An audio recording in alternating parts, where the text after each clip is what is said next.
Okay, so we've looked at the transom bow, and the transom bow is the structural member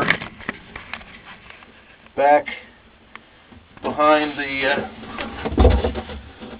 rudder packing, and was looking for water coming from above the transom bow, like back in there. And there's no water coming from above the transom bow, which means your transom's intact. That's good news. And the rudder packing, gee, I don't see any really water coming from there. So this water that's entering the boat appears to be entering from the keel and plywood joint back here. And no more water than is entering. I'm not real concerned about it. I believe what's going to happen is once we manage to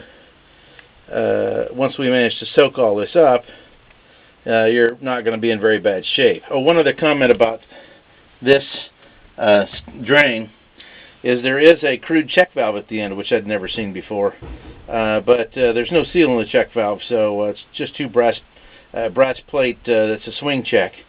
And I doubt that it would seal off very effectively. So this guy really ought to come out and be plugged. Also, I've already noted it on my written sheet, on my written survey, but so you can see it, gate valves aren't allowed for cutoffs. This should be a ball valve.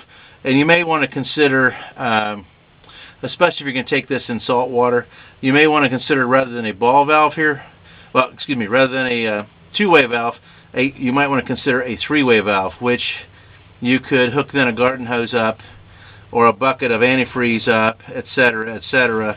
And you could even use it for your engine for an emergency bilge pump if you had a three-way valve back here. And the valve's got to change anyway, so I'm just suggesting that you put a three-way in.